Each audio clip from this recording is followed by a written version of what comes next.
Tell me when we're on. I never You're do. on. You're on. All right, fantastic. We're back for another Lunch and Learn. We are Nate and Simone. We talk all things marketing. Today, we are talking about how to make your sales calls easier. And before we get started, I want to remind you to subscribe to this channel, like this video, put your comments, tell us your biggest takeaways, and share this with a friend because this is going to be a good one. This is boots on the ground.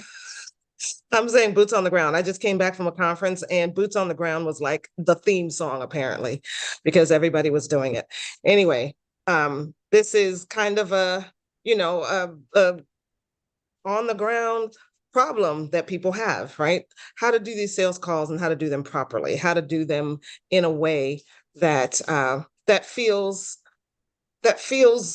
good to you as the coach and also or the marketer and the business owner, but also not super pressurized and salesy for your potential client. So let's get into it. Hey Nate, how you doing? Hello. Hello. Hello. Once again, we're back here. Doing fine. Doing fine. Thanks. Fantastic. Fantastic. Um, so what we're going to talk about today is, first of all, why are they so hard? And why do people find them so hard? We're going to give you a framework to make them easier and more strategic. And um, you know, give you some advanced techniques that maybe you haven't heard of or thought of. And because how to get how to close people more consistently, right? So Yeah. Good stuff. We're talking about an interesting topic here, one that is near and dear to my heart, and one I think that will stands to impact, the revenue flow of our listeners out there. Should you choose to implement some of the ideas that we are giving you here. Um, so the first, to kick things off here, our first segment, if you will, is why in the world are sales calls so darn hard? What makes them that hard? Um, and I think first and foremost, sales calls don't fail, my guess, because you're bad at talking. I'm sure mm, that we're all good talkers. If you're anywhere a near lot of the us are very good sales talkers. sales realm, Yeah, the gift of gab, right? right. But as we all know, that you can get carried away there. It can take you down paths that you didn't Oh, and you intend to know go what? down. Another big reason too is that part of that whole being a good talker is when, especially when with coaches, they tend to teach on sales calls, Yeah, and instead of you get eliciting, a yes. prospect on your Zoom or on the phone, and you're listening to them, and they have a problem. You want to immediately help them solve it. And Yeah. so you start giving them tips and you start teaching them, and Yep. Yep. And it you just have a great bruh. conversation. Yeah, you have a great conversation. You kind of gloss over the part where you're supposed to tell them about about your offer and give them a price and give them the opportunity to join your Yeah. program. Or like And get a they word get in off the edgewise. call. Yeah. The prospect leaves the call and they feel great because they've just gotten some great advice. But they're not Now that, gonna buy because you've yeah, given them what right. feels like all they need. Yeah, they don't So they they're don't good need to you go now. anymore. Yeah. Yeah, they don't need you anymore. Hmm. You've helped them already. Yeah. Or at least they think that, right? So They think that, right? They think they've gotten from you what they need, and so they're done. there was apparently an experiment, and I might be confusing some of the details, but it goes something along the lines of there was an experiment that was done that was testing, you know, in a conversation, what makes a conversation a good one or a memorable one, right? And the participants, they had a control group, They went in, and the person who was interviewing or talking to them only talked about themselves during that conversation and what they had to offer. And then in the other group that came in, the person who was running the conversation only talked about that person, the other person who was. And so, which of those do you think the participants felt was the most interesting conversation?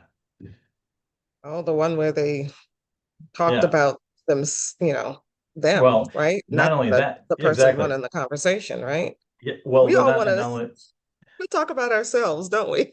yeah. So people loved the fact that they were talking about themselves, but they attributed that to the person who was running the conversation. They thought that that person was the most interesting. Mm. But it was because they were talking about themselves. Isn't that strange? Yeah, that Think about is. that. But anyway, so I guess my point there is talking to them, asking them questions is very very important, very key.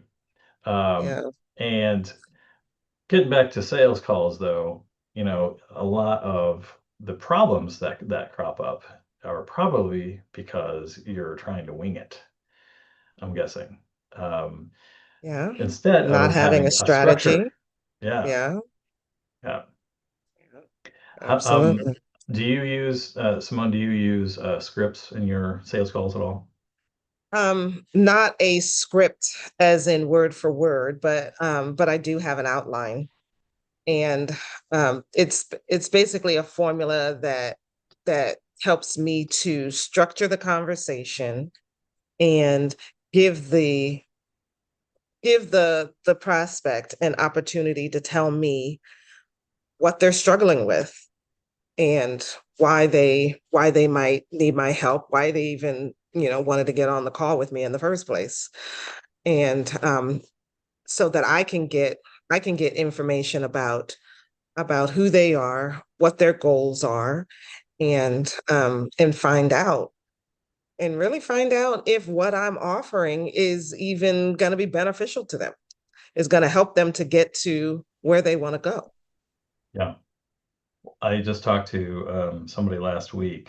He's a new client of mine, and he says that one of their defining features that sets them apart is the fact that they're problem solvers, right? They go in and they listen for their customers' problems, and then they turn that into a solution. And being able to do that makes them much more valuable in the eyes of the customer, right? And so Mhm. that elevates them, just being able to do that kind of thing. Um, but you don't understand what problems to solve unless you're asking questions and you're talking to them instead of guessing. You're not guessing at their pain points, right? Absolutely. Absolutely. We Um, don't want to guess. But sometimes we think, okay, we know our niche, we know we know our ideal customer, our ideal avatar. We know what they need. And so, all we have to do is just tell them, hey, this is it. This is what you need. But from their perspective, um, well, first of all, you want to make sure. So you want to give them the opportunity to let you know, but then you also sometimes there are just nuances, right? Not everybody is not the same, yeah, and you want to make sure that uh, you not only know about their pain points, but you also know about their goals, and so you give them the opportunity to express that.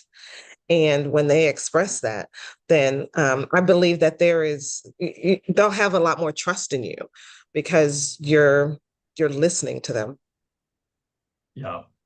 This is a I'm gonna give a potential technique right here, and that is what's called the validation call, where you are calling people up and you're actually testing out your offer and the pain points that you think that they have. Okay, this is you're confirming it, and this actually can turn into a soft selling situation, a much more easy type of a sales call, because you are you're the context around it is that you are testing out what you have to offer and you just want honest feedback from the listener. Mhm. And you, if you're talking to your ideal customer, it's just kind of natural when you go through, and this actually does involve a script, a word for word script, because you want to test out and be able to change That's certain things, right. right? Yeah. Yeah. So that's important. But at the end, then you have a list of questions that you're asking about the script, about the offer. And then one of those questions can be, if this sounds good for you, would you be interested in your own? You know what I mean? Then it becomes a soft Right. selling opportunity at that Yeah. point. So Right. that's your first tip there, listeners. So that's That's true. extremely handy. And It kills yeah, that's a three good birds with way to one get stone. people So, interested without actually doing a selling them ahead of time, right? You're right, kind of saying, I've got this abstract idea that I'm putting together. Does it sound like something you would even want? right. And And you're putting out you're in this offer, you're talking about the pain points that you see. yeah. And so you're asking them, one of the questions at the end should be, do these pain points make sense? Hmm. Like explicitly ask it, you know.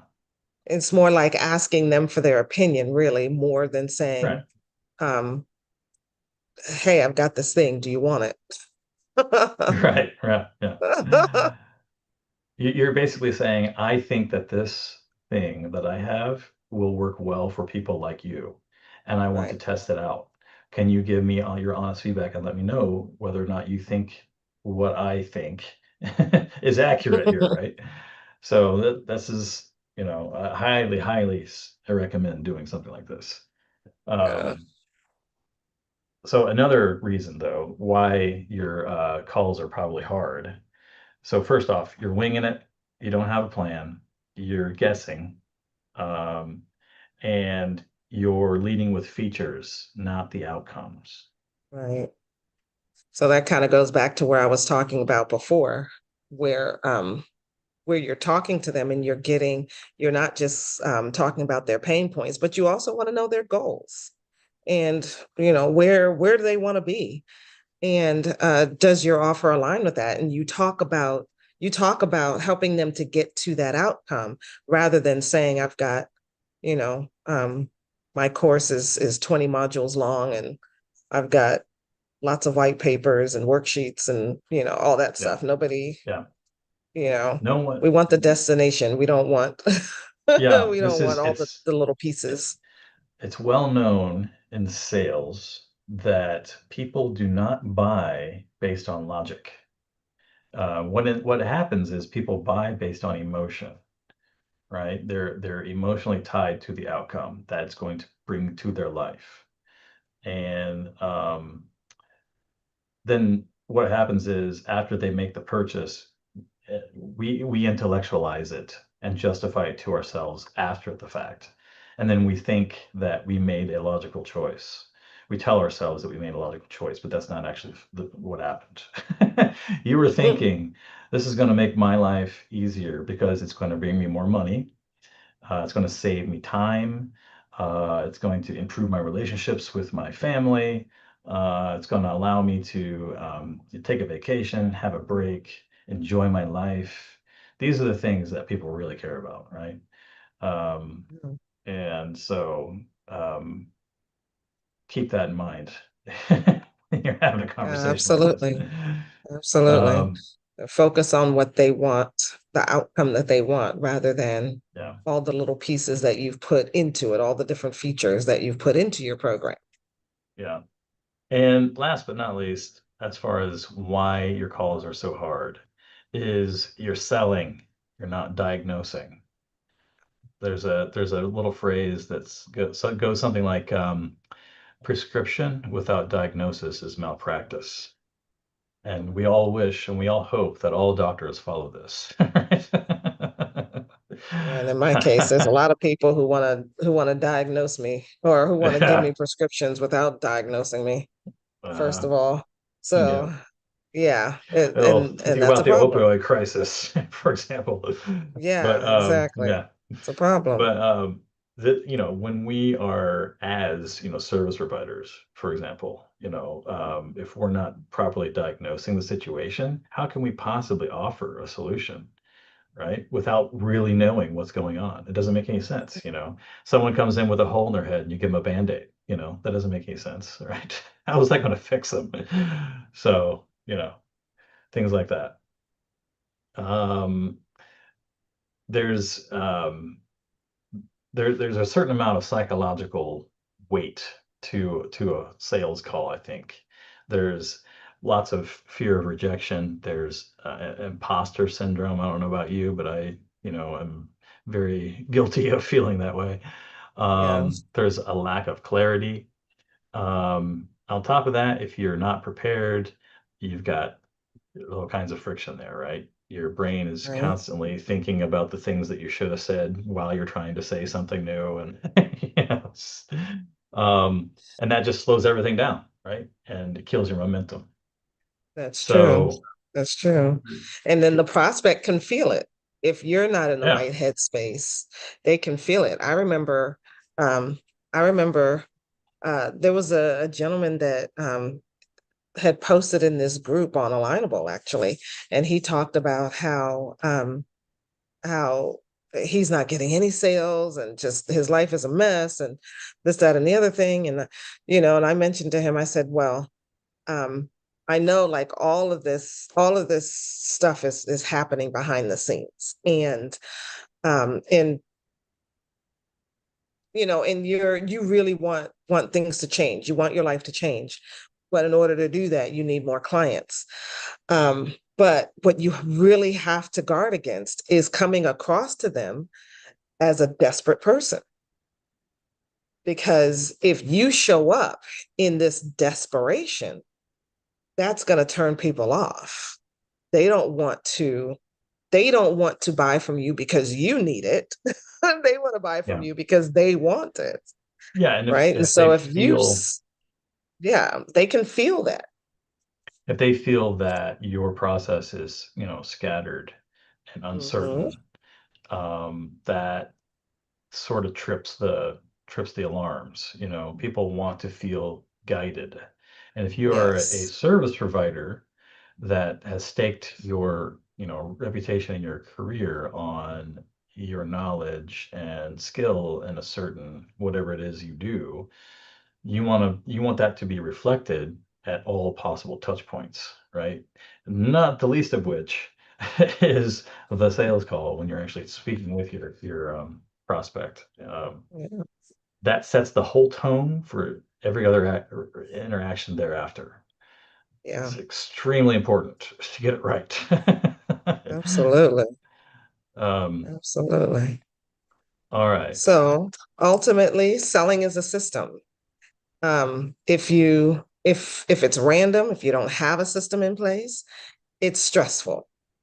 Whereas if it's strategic, then you have sustainability. It can be sustained. You can, it's a repeatable process that you can use over time. Yeah. Having that preparation, having that knowing how to get the information from the person, being prepared ahead of time, all of that is necessary to make this a repeatable process and make sure that it is strategic, that you're strategic about it and not just kind of and not winging it. Exactly. All right. Let's see here. Just to give you an illustration, a phone call with a client may look like you are you get on the call, you start over explaining. Kind of talked about this a little bit. You start over explaining what it is that you're offering. You start apologizing for your price, or you let your prospect lead the conversation. That is not selling. That's like we talked about earlier. That's survival mode. Okay, you're kind of there along for the ride, and Yeah, you're not really driving the ship. So, right. um, And it's really interesting. Like when you first get on the call, you really have to set the tone at the beginning. If you don't set it at the beginning, then your prospect is going to be all is gonna take over. Yep. You'll have some Showing up people who on are like that. time, key number one. Show up on time. So, Uh, okay. So next up, we're talking about the building your foundation, okay, your preparation and what strategy that you have going into the call. So basically, the idea here is that you want to stack the deck in your favor before the call even starts. absolutely. And this is a lot about mindset, okay? And your mindset is thinking about the way you think about sales. Okay, you're not pushing, you're not pushing to get that. That's what they call. I've heard it described as a commission breath. It's like people can smell that coming from a mile away.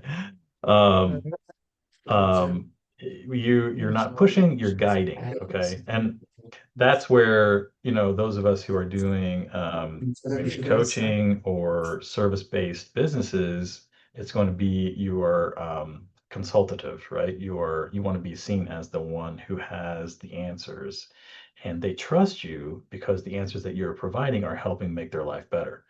Okay, and so that's kind of the short and sweet version of that. You are also focusing on clarity because clarity is power. Okay, confusion will kill your deals. Okay, I think we've talked about on these conversations before. Confused customers don't buy, essentially, right? um, Absolutely. and selling isn't something that you do to people. Okay, it's something that you do for people, especially the right people. This is something that I learned early on in my sales career. It's about, and this goes back to the idea of consultative sales. You are building a relationship, right? And part of a relationship is that it takes place over a long period of time. And you hope that your relationship with your customer, your prospects, takes you're hoping that it lasts a long time because of course that means that you are increasing, optimizing, maximizing your customer lifetime value, right? um, and um, in the course of that, of course, you want to be able to offer more and more services, provide more and more value so that they are willing to, give more money to you, right? So it's that's kind of like the idea. But you're not doing it to them, it's something you do for them. Absolutely. Absolutely. And in this preparation, you want to prepare your mindset, absolutely, but you also want to prepare your prospect.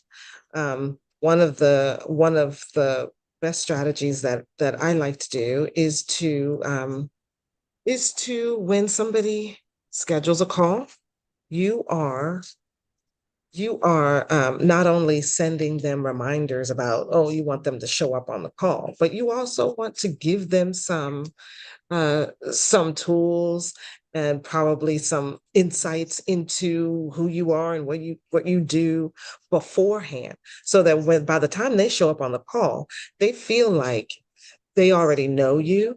They've gotten some insights into you, and so they understand that they can trust you, and um, and they're already pre-positioned so that by the time you get on the call, this isn't their first interaction with you necessarily.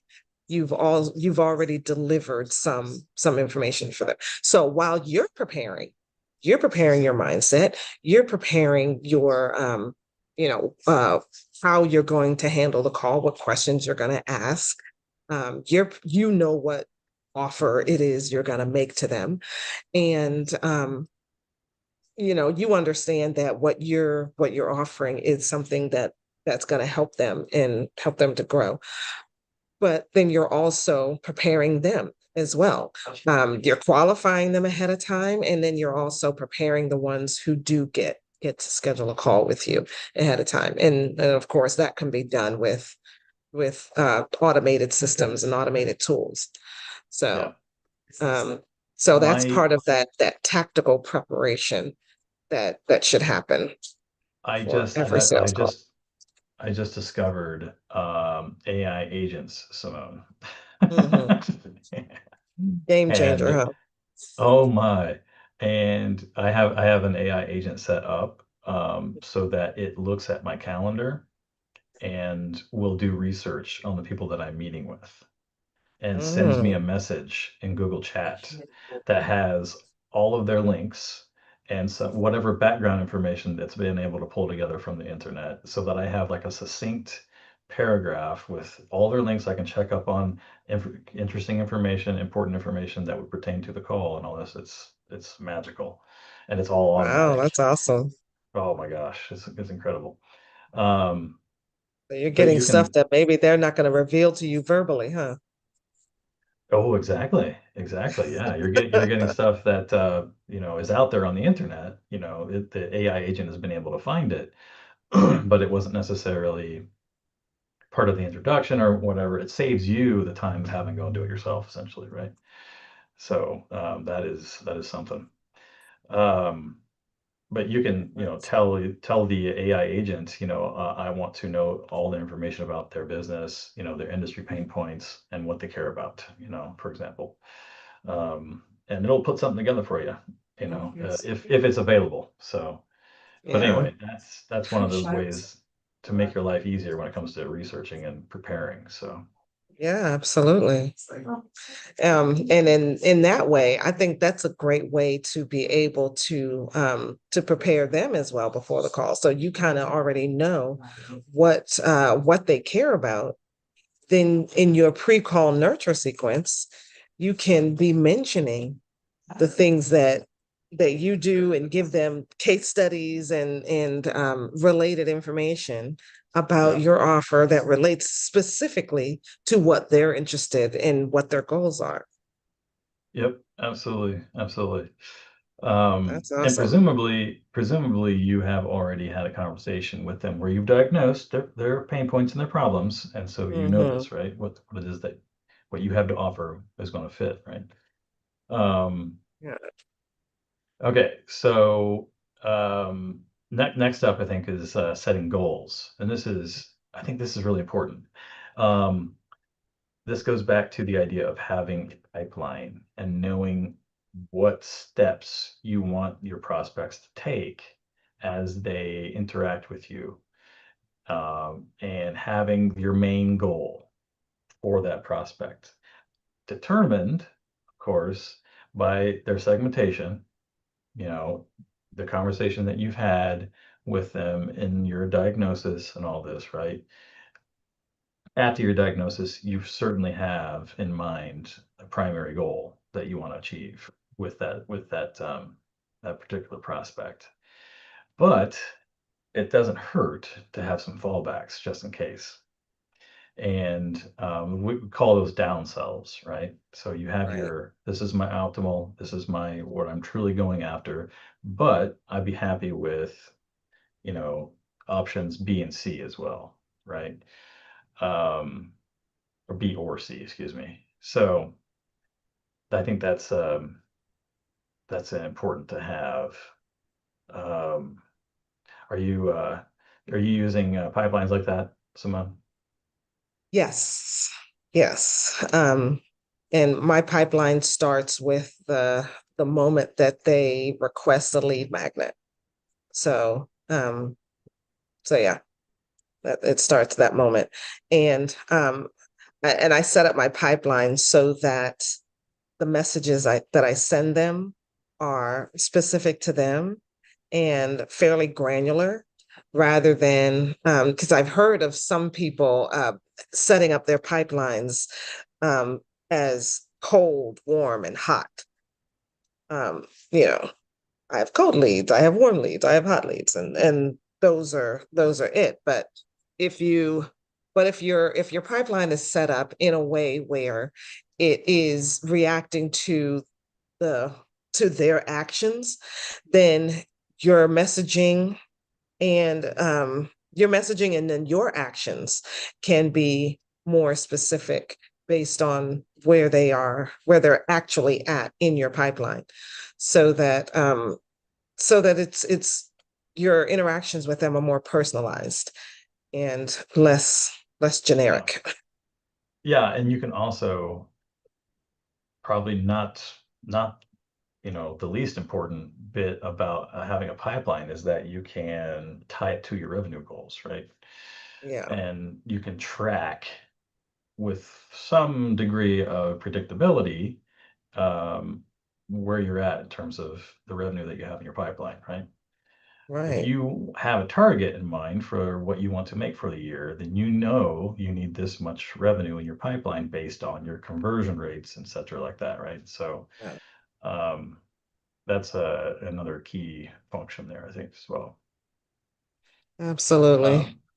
Um, so I guess we talked about earlier about running scripts and using scripts in our sales calls, Right. and it's probably best if you don't script your sales calls, generally speaking, unless, like in the validation call situation, you're actually testing what it is you're saying, which is important to make that distinction. But Right. and you need to let them know that I'm reading from a script, so they don't think it's a weird conversation, right? But like you said, having an outline with bullet points. These are the things, these are the topics that I need to nail. I need to talk about, at some Right. point. And So there you are have a a natural number, conversation rather than just yeah, this, okay, I'm just gonna just spit this script at you, and then, you know, when I stop and I have a break, okay, that's when you talk. Okay, I'm back to the script, and I'm not necessarily listening to you. I'm just reading the script. Um, yep, yeah, so the traditional sales call, that's, not the validation call necessarily, the more discovery call yeah. version, um, It definitely may be should like have bullet points. your sales qualification call, for example. Yeah. And there are lots of different methodologies that you can incorporate here. One of the most popular is MEDDIC, if you're familiar with MEDDIC, MEDDICC. And that stands for metrics, Hmm. economic buyer, decision criteria, decision process, identify their pain, champion, and competition.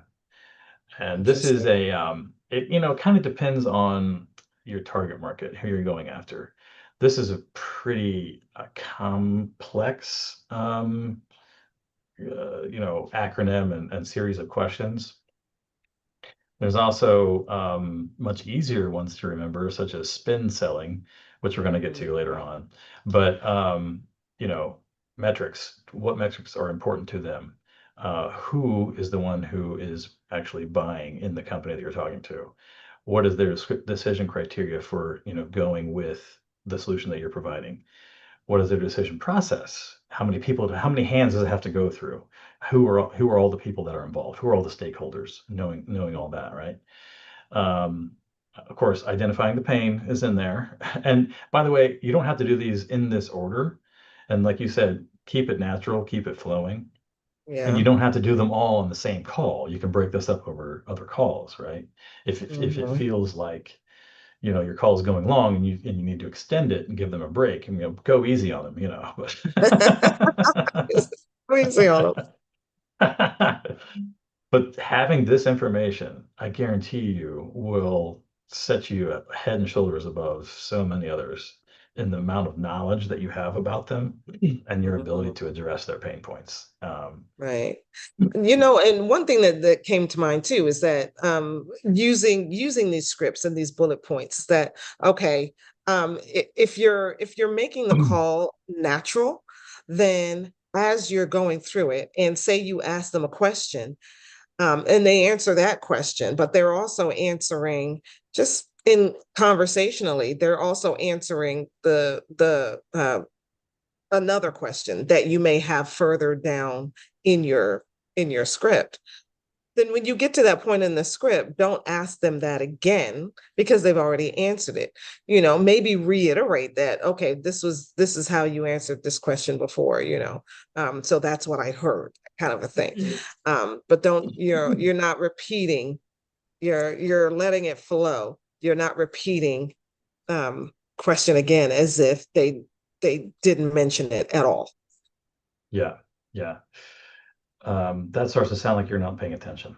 You're not careful there. Exactly. Exactly. Make it, pay attention to actually what they're saying rather than just reading the script. Yeah. Excuse me. All right.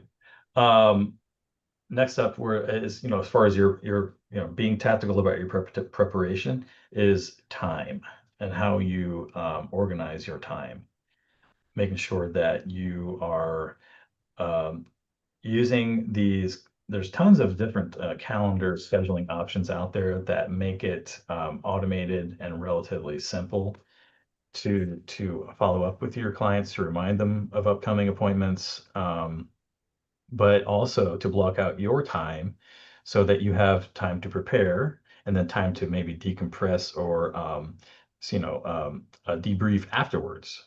Um, Right. so keeping that in mind can help sort of organize your day and make things simpler, or make your life a little bit simpler as far as that's concerned. And be Um, relaxed on the call and you're not rushing. Having yeah. that buffer between calls is Yes. great as well. Yeah.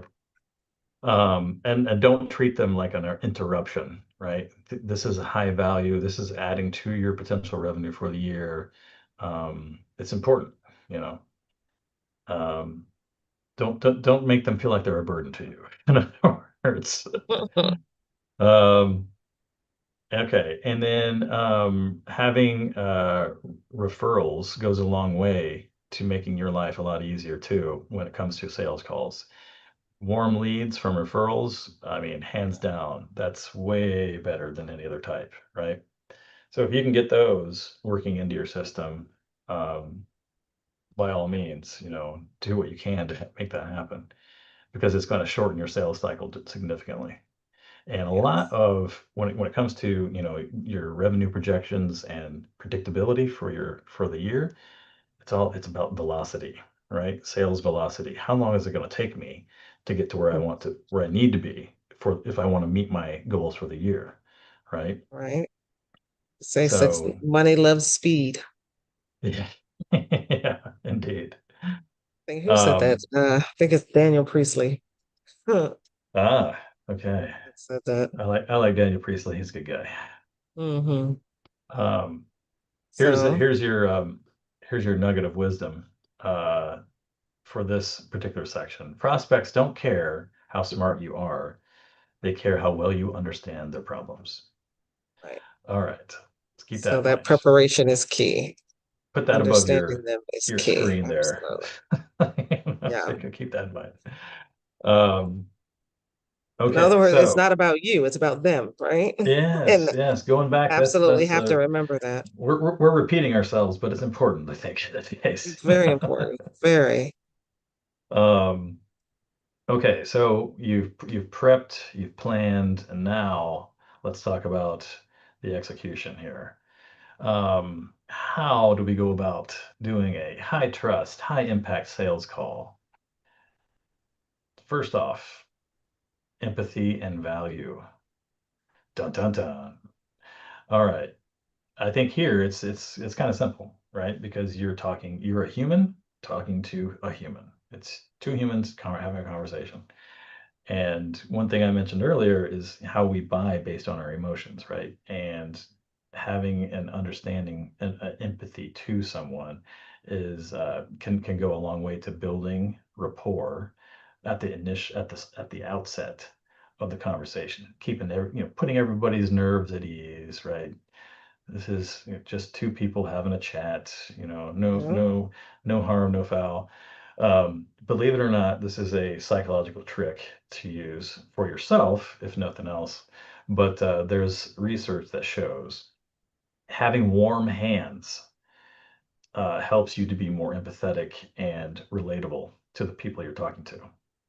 And so when I was working in the Middle East, one of the things, every time we had a meeting with somebody, they brought out the hot tea. So so we had hot tea, and I found myself warming my hand over the hot tea, and within just minutes of sitting there with the hot tea in your hand, everybody's smiling and, being personable and everything. It's this thing, that if that helps, yeah, that might be one of those tricks that you can use to help you get more at ease and put you in a better headspace from the start, right? Yes, absolutely. Yeah. I think going along with empathy and value, you are leading off the conversation with concern for your client and their current state, right? Because if they're talking to you, then most likely they want you to help them solve a problem. And if someone's coming to you with a problem, you're going to be concerned and try to find out, be curious. Um, and don't think of it as a pitch necessarily, right? Right. You I have had a concern previous for their coach that situation. I had a coach that said, love your clients, love your There you go. prospects, Yeah. right? Lead with that. Lead with lead with love. Um, so if you remember that this person is coming to you because they have a problem that they're interested in having solved. And if you, as a loving person, if you love on them, then part of that is being concerned about them and understanding their pain points and understanding where they're coming from, understanding how they feel too, understanding how they feel about it, putting yourself in their place. So when you lead that way, then your sales call becomes not just this hard pitch. It becomes a conversation where you're trying to help them, and what you're selling is a solution that helps them, not just as a way to for you to get money. Yep. And it might be helpful at this point to maybe ease the conversation in with some stories about other situations where you've successfully helped somebody in their situation. Something along Mhm. those lines to kind of like, oh, right from the start, this guy or this gal knows what they're talking about, right? Right, um, you're using phrases like, from what I understand during our conversation, blah, blah, blah, or other clients in your space are dealing with da da da right. this Letting situation, them right? know they're not alone. Oh, And so going back to what we talked about with the MEDDIC, right? MEDDICC, that's one acronym to kind of help you think through the kinds of questions that you're going to ask when you're speaking to your clients and when you're qualifying, and that help kind of guide the conversation. Another way, should you choose, is what's known as spin selling. And this is a book. You can go out there and find it. It's a great book. I recommend it. But the basic concept here, SPIN is an acronym. So it stands for situation, what's going on right now in their business, problem, what's not working, implication, what happens if they don't fix it. And this is like really important. Okay. This implication goes back to empathy and emotion, because you're tying it to the things that really matter to them, right? If they're spending $5,000 a month on marketing, for example, and it's not working, then that means that they're not able to go on a family vacation because they've mm, spent that $5,000 trying to get their marketing to run and it was not unsuccessful. Okay. That's really what's going on. That's really what's irking them and why they hate marketers. mm. Yeah. Getting to the root of the um, problem. yeah, yeah. Um, So we've got situation, what's going on right now. We have the problem, what's not working, implication, what happens if it's not fixed, and the need payoff. So if you fixed it, what would that do? What would that do for them? How would that impact their life for the better? If I could save you this much time by automating something in your business, what does that mean you'd be able to do with that time then? right?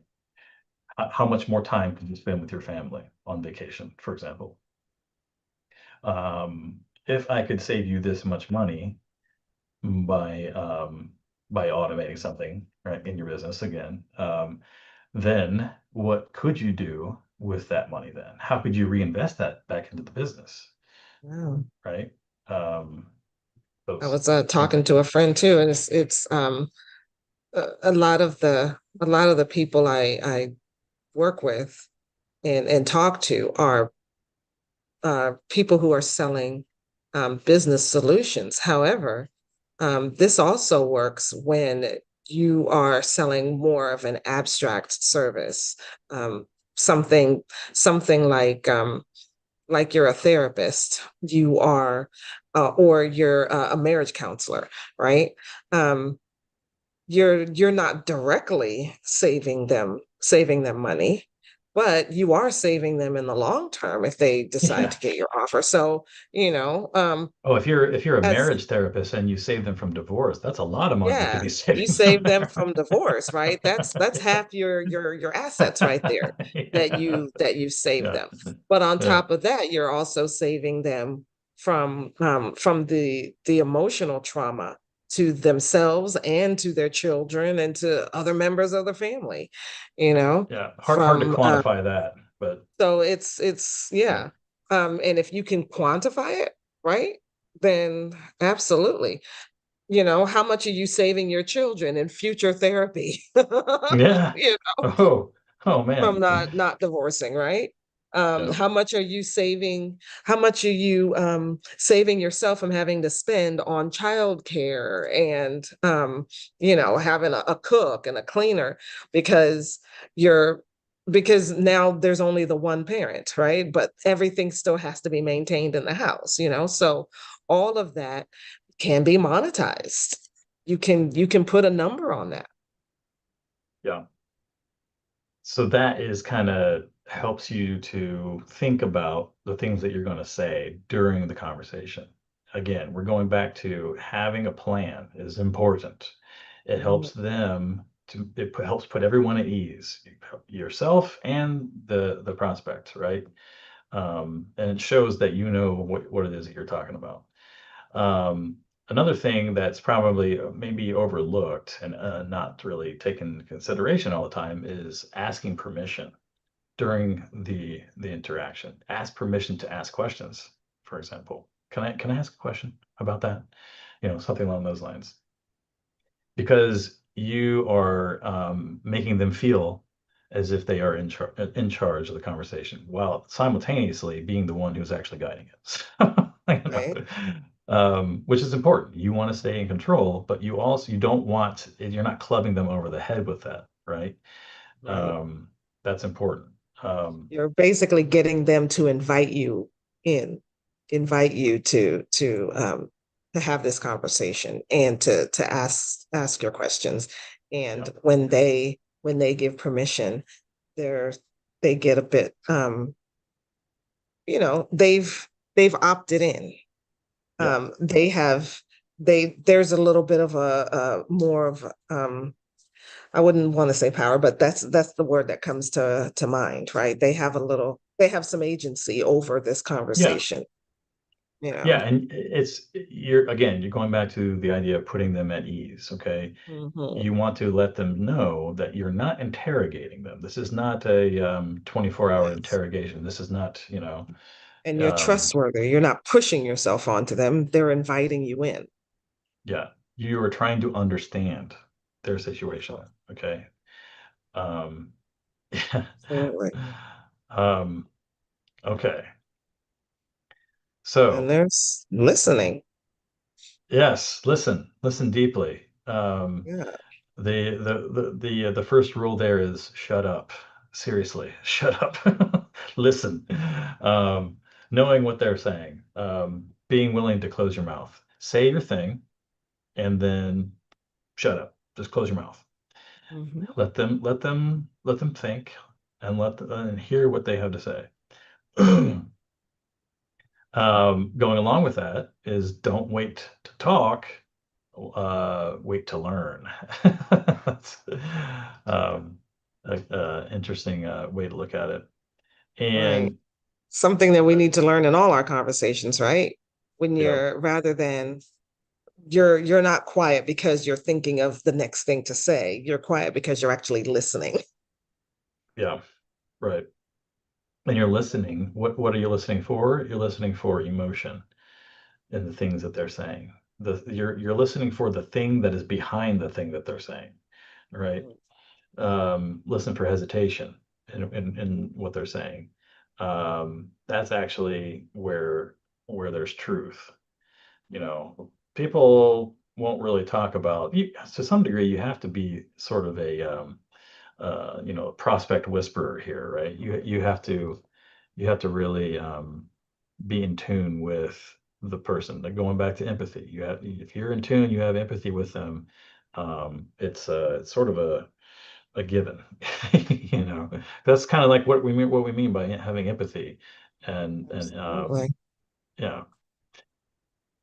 And probably one of the most important things here too is you are articulating the value of what you have to offer.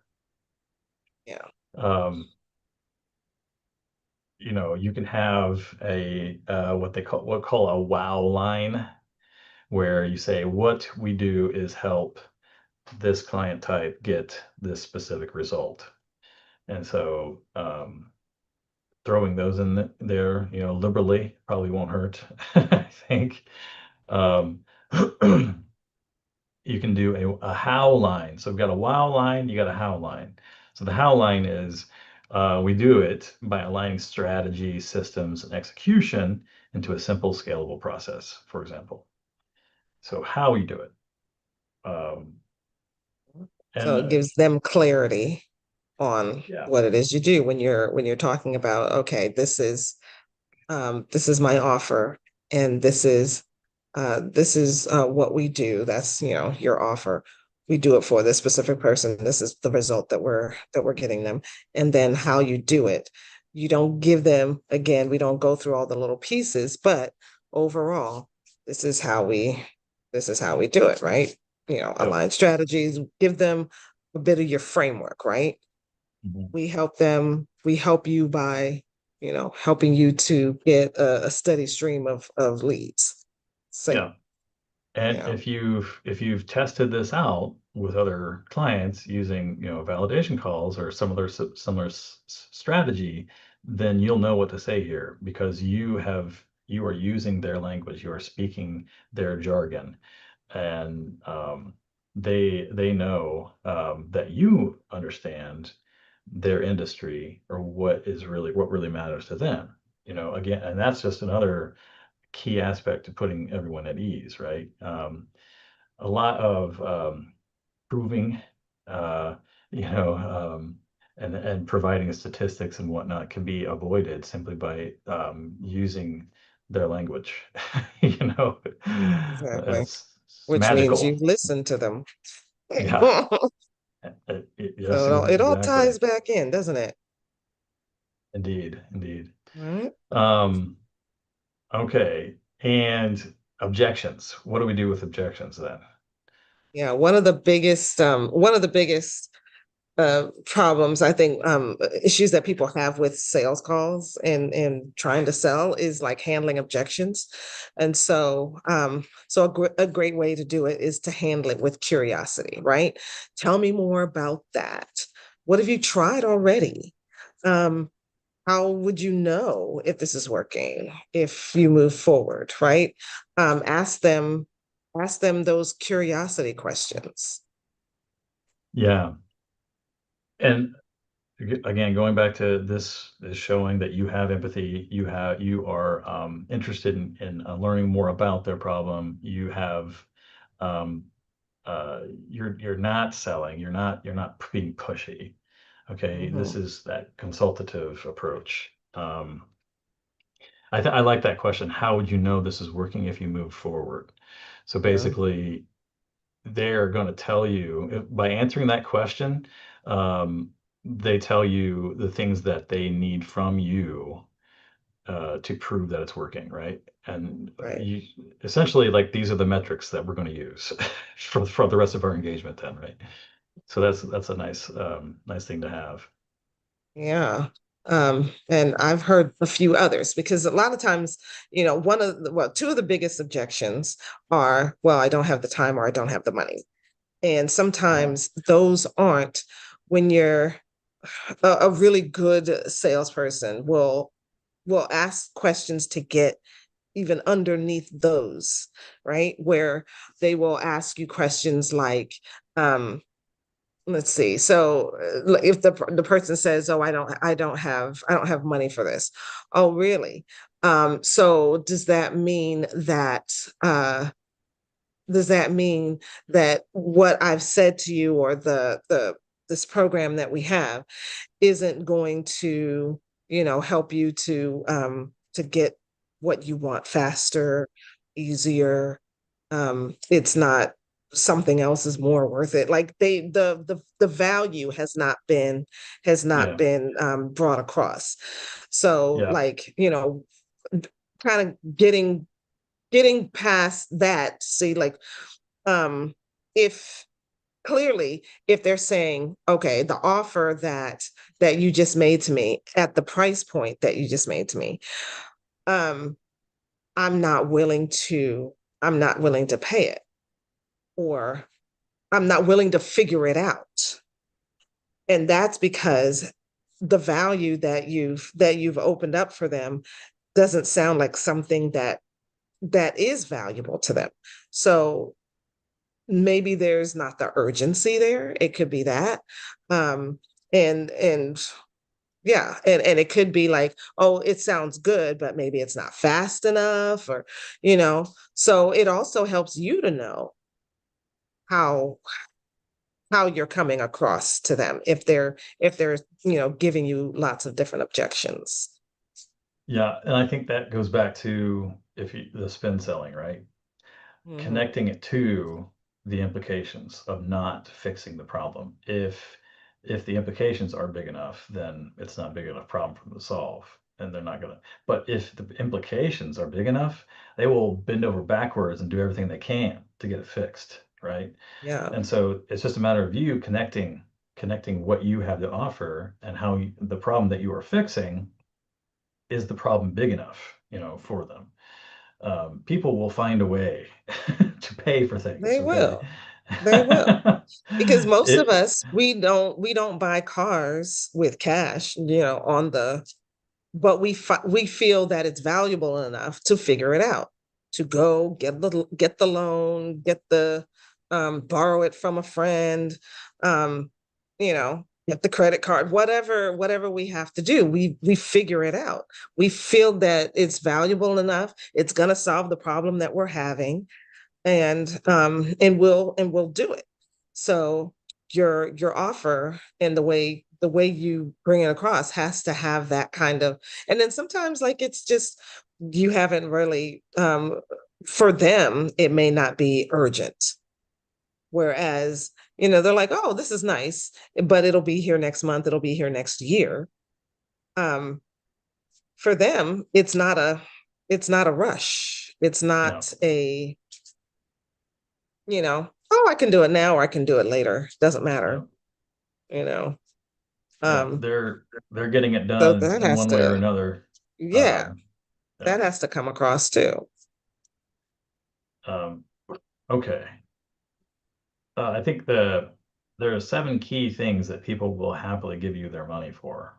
Um, and that is if you can save them money or make them more money, save them time, if you can improve their relationships with their family or their kids, somehow benefit their kids or their pets. Hmm. um, what are the others? There's 2 more. Oh, what am I forgetting? I can't remember now. I'll think about it, put it in the comments afterwards. But anyway, if you can kind of help them with any of those things, then the odds that you're going to be able to, that they're going to want to give you their money is vastly increased. And it's only like 7 things. So, you just have 7 things to keep in mind, right? um, so going along with this, the sales call. So you have you started with empathy. You are using strategic questions, with your either medic or spin selling or both combination. You're listening deeply. You've articulated your value. You are handling those objections with curiosity. You're not being like, I think one of the words that you don't want to use there is why, because why comes Yeah, across as you're kind of attacking the like person. an Like, why do accusation, you think right? that? Yeah, you Yeah. don't want to do that. You don't want to do that. So you may Um, turn it around and say, like, well, what is the reason you believe that more rather than say why? mhm. Yeah. Hmm. Well, and that's where like tell me more about that. Yeah. There's there's lots of different language techniques Yeah, that get the person to open up rather than shutting them down or making them yeah. feel attacked. I think it's important, especially during the conversations around objections, though, Mhm. Yes, because yeah, it especially can become objections. delicate. Yeah. I think, and then the last Oh, thing what? is you want to confirm the relationship. So you're you have in your mind how you want to come across. If your goal is to be the consultative selling person, like you want to be known in their mind as the person who has resources, who knows things that can help make their lives better, um, then you're confirming the relationship. So here's what I recommend, might be a phrase that you're using at that point. Is this the direction that you want to go? Um, and if so, here's the next step. Right. And giving them options, right? You could stay where you are today and Mhm. figure it out from what we've already discussed, figure it out on your own, or we can work together and I can help you, something along those lines. And then it Right. just becomes like, oh, well, okay. You're the guide, the advisor, Right. not necessarily just a salesperson. And I think here, again, this is mindset. You're not Mhm. closing a deal necessarily so much as you're opening up a partnership, right? So that might help Right. you think of it that way. Especially as a coach, this isn't just a transactional relationship. It's more of uh, it is a partnership. Exactly. Mm. All right. Okay, so what happens after the call is just as important. This is your follow up. And we talked about this. Somebody mentioned in the comments over here, follow up. Follow up and long term nurture. Extremely important, especially Absolutely. especially if your solution that you're selling has a longer sales cycle. Obviously, this is going to be important. My previous life was working a corporate job in sales, and we had there was at least one product where that took 2 years. The sales cycle took 2 years. So Wow. yeah, talk about velocity, right? That's something you gotta keep up with things in that during that 2 year period, right? There's another Yeah. thing, another situation that took me 7 years to work on something. So yeah, it's anyway. Yeah. So in a situation like that, you have to, it's imperative to follow up and to make sure that that you stay consistent and stay connected to that person. Because Yeah. it's so Can easy if especially if you're doing it manually yourself, it's so easy to drop the ball and get so much can happen. so yeah, You so know? much happens. Can happen with them and with you. Yeah. So if you're not consistent with it, if you don't have a system in place that um that keeps that connection open and active and engaged, that's Yeah. a sale that's lost. And if the cycle takes 2 years, that sounds like a very a high Yeah. ticket offer. Yeah. So Yeah. that's a It lot was of a money half a left on the million table. sale. So Yeah, yeah. yeah, 500,000. Yeah, want to make sure you stay Yeah. in contact. Yeah. But so there's different schools of thought around follow up and what works best. And this is like one of those things I think it's going to really require.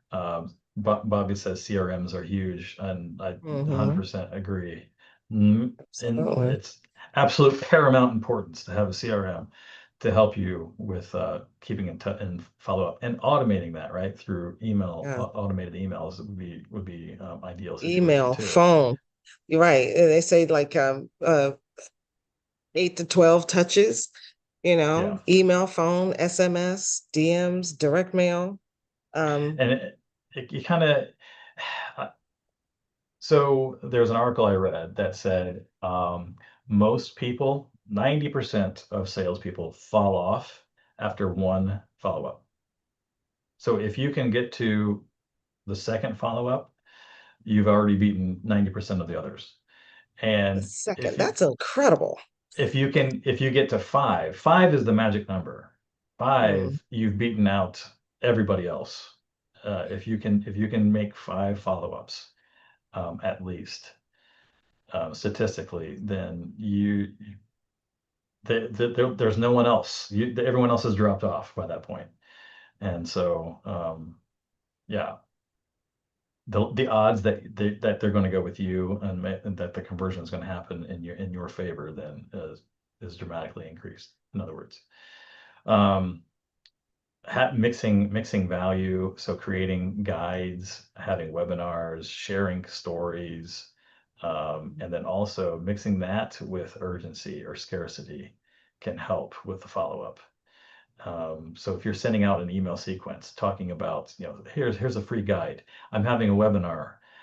Here's a few stories for mhm. clients in similar situations, but then also kind of mix it in with some urgency. Hey, if you act now, Deals closing, that kind of thing. you can get a discount on whatever it is. Maybe at that point you want to offer a discount. Have that buried. Don't be the thing that you lead with, by the way. But if that's Yeah, the thing that pushes them over the edge, great. right. Because Um, it can move them from, oh, I'm just thinking about it to, oh, I better get it now right. because Within a the limited the deal is window, going to change. yeah. Right. Yeah. Um, Hmm. and schedule your follow-ups, especially if you're trying to meet one-on-one.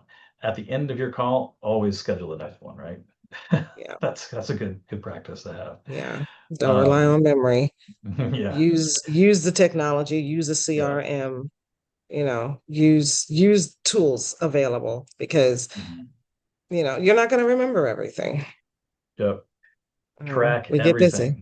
everything. Track everything. This is where the CRM comes in handy because you're going to log all your calls, every Mhm. objection that they have, using something like Fathom to record your calls. Unbelievably convenient. Oh, Fantastic. so great. Yeah. Um, because you can go back. They're all kept there for you. You can go back and ask, Fathom about it, about the conversation that you had, so you can prepare for the Yeah. next one. It's magical. And the one thing I like about that is you can get that out of Fathom relatively easy.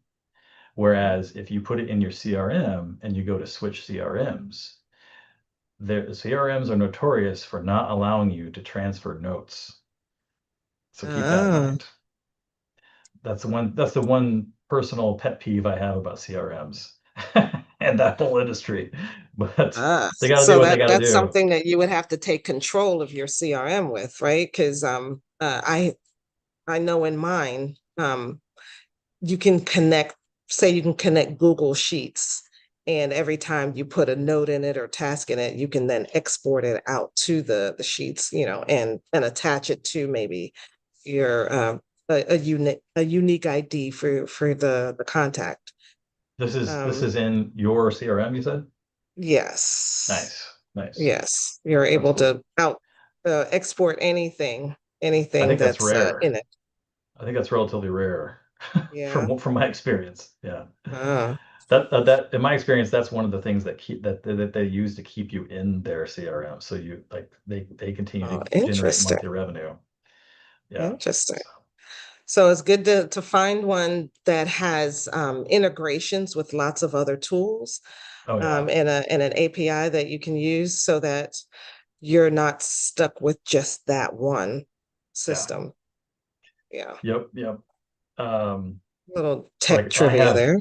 I have automation set up through Zapier and Hmm.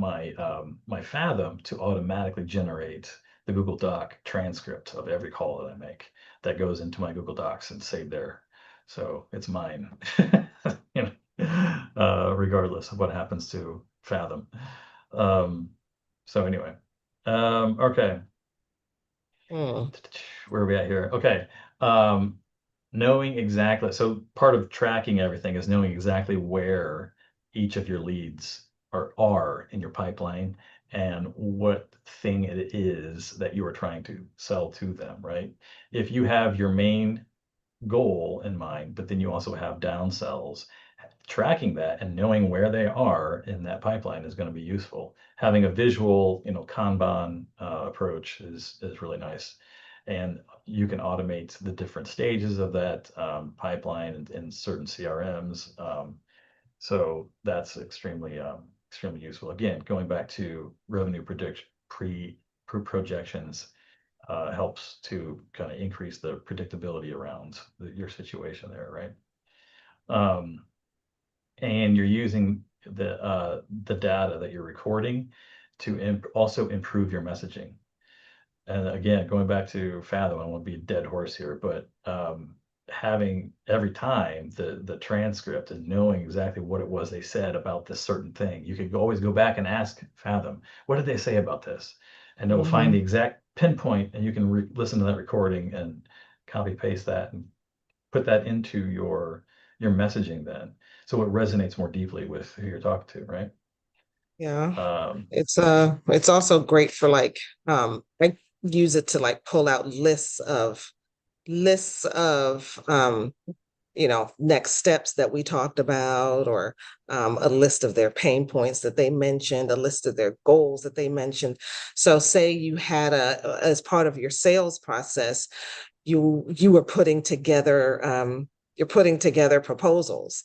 You can pull that out of that transcript using AI, and put that into your proposal. So yeah, your yeah, proposal is extremely specific to that yeah. specific person in that particular i'll conversation. just I'll just take the transcript, Very put it into helpful. AI and say, help me create a proposal based on Yeah, this, right?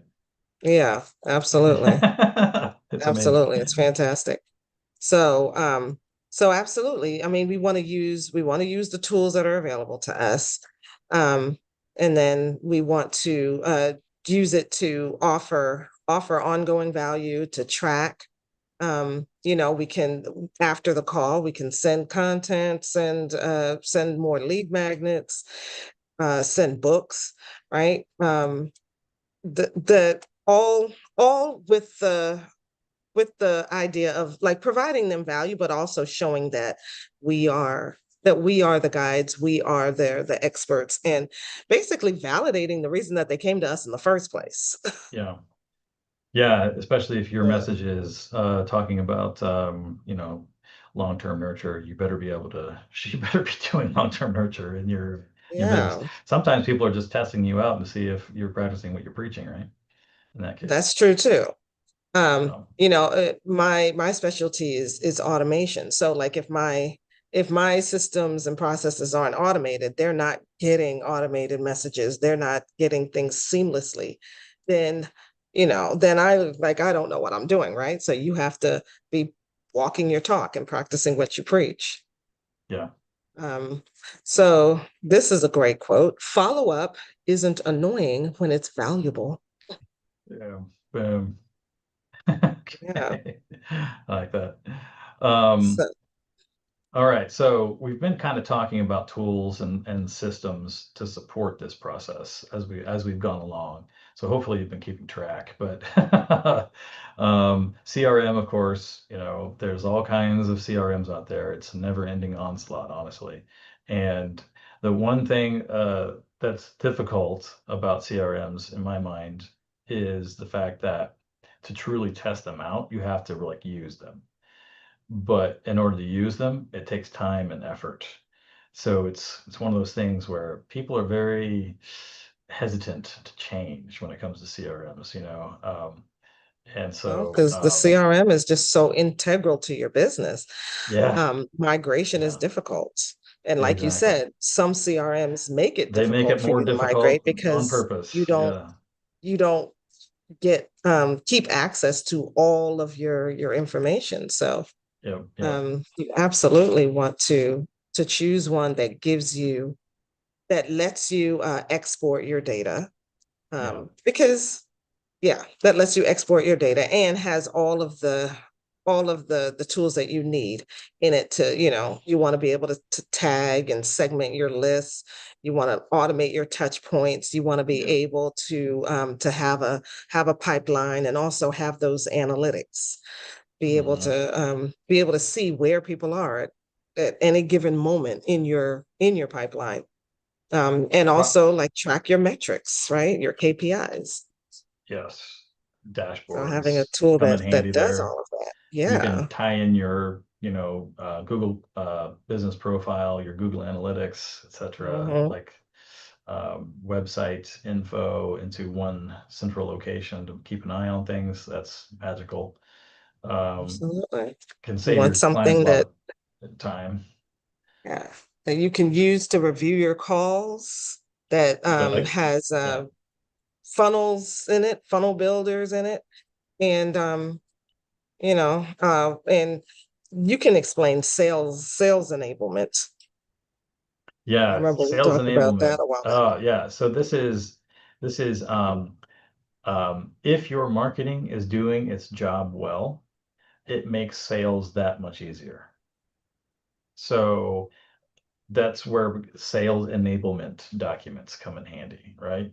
So what do I mean by that? When I was doing sales in Saudi, for example, in my past life, um, I wanted to create a flyer that easily illustrated the product that we had to sell and how how it could benefit them, right? So I just wanted like a flyer with an illustration and like show everything on there. And the marketing department, oh boy, they did not they did not want to cooperate. This is like the tension between marketing and sales, but um, ideally, in an ideal world, marketing would be doing the heavy lifting to a certain degree because they are creating the things that are going to make the salesman's job that much easier, right? And maybe they had the idea that doesn't don't make it too easy. I don't know what the reasoning was, to be honest with you, but if you are making if your marketing is resonating, if it is addressing the pain points, if it's appealing to the viewer, um, educating them, informing them about what it is that you actually do and how you can improve their lives. That is exactly what they're trying to do in the sales call anyway, right? So if you can get that information out there and get it in their hands ahead of time, you've already conquered several of the steps to having a great sales sales is call. that much easier, right? Yeah. And then we also want to make sure, like say you have a sales team, or you're working with VAs, or just even yourself. Um, Document your system and make sure that you know that your team is trained. They understand the offer. They understand the common objections. They understand, so that they can answer those questions. But also make sure that your process is documented so that it's repeatable, and they're working based off of a system, not off of, Yeah. oh, I'm just winging it, right? We don't want to wing it. Yep. Yeah, and this goes to the idea of making your business valuable so that you can detach yourself from it, take some time off, and eventually one day sell it, right? Mhm. Nobody wants to buy a business that they're going to have to reinvent the wheel from the start because all the information about that business lived in your head and you left with it and left with you, I guess. Right. So, um, okay. All right. Final All right. thoughts, So takeaways. yeah, basically, they most of the time sales calls they feel hard because there's no system. So we want to put in place a system. We want to prepare. We want to structure our calls. We want to prepare not just ourselves, but also the prospect, and lead with confidence. Prepare your mindset. Know that what you have is valuable. Lead with love and empathy, and be confident on the conversation. Ask the right questions, listen, and present like you're a partner. You're there to help them, not just to make a sale and get money.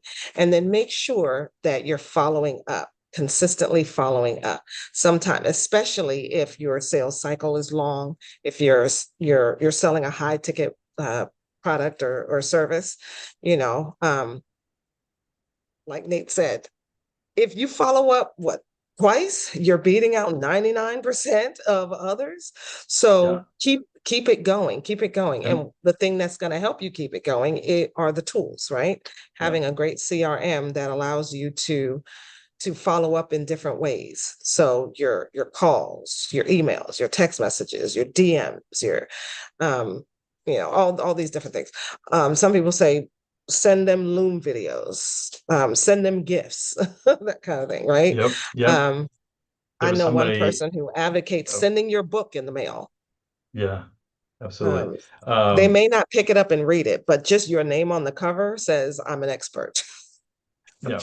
Knowing who it is you're talking to is very important, and knowing what really makes them tick.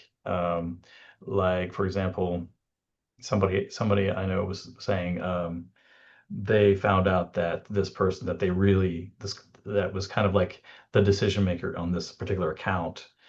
They were a really big sports fan for this particular team. So they were able to go out and get an autographed ball from that sports team and then mail it to them. Like, oh, that sent them to the top of the That's list, right? Yeah, And absolutely. they're That, not going to get rid of that. That's going to stick yes. around a long time. And they're going to remember Uh, you every time they look at that ball. exactly. Yeah. Yeah. Yeah. All right. But So it's just it's well, I was just gonna oh, say it's just a matter of how much is that worth to you and how much you're willing to spend to get it. So that's right, at that point. right. Yeah, So um so to close off, we want to make sure that sales does not have to be this big hairy awful thing. It can be something that is actually a pleasure for both you and the prospect. Um, everybody starts off in not knowing what they're doing, right? Every sales master, they used to fumble, but they stopped winging it. They put in place a system, and now that it's repeatable, they can do it with ease. And you can too if you follow these steps that we've talked about. So um if you're tired of doing all the heavy lifting in your business and you want help to do it smarter, to convert leads and have long-term loyal clients, we want to help you. And we have what we call a growth ceiling assessment. So we're going to put the link in the chat and also in the show notes so that you can go take that, see where you are in business, and if you doesn't feel like you're in a great place, then we'll give you what the next step it is that you should be yeah. doing. If you Our fill that recommendation. out, you'll get an automated follow up that has recommendations based around your particular uh, situation. So yeah. Mm, absolutely. All right. So that is it for us today. We will see you next time. Thanks you for joining and thank you for watching. For those in the room, Bobby, Linda, and the folks that were here earlier. And we look forward to seeing you next time.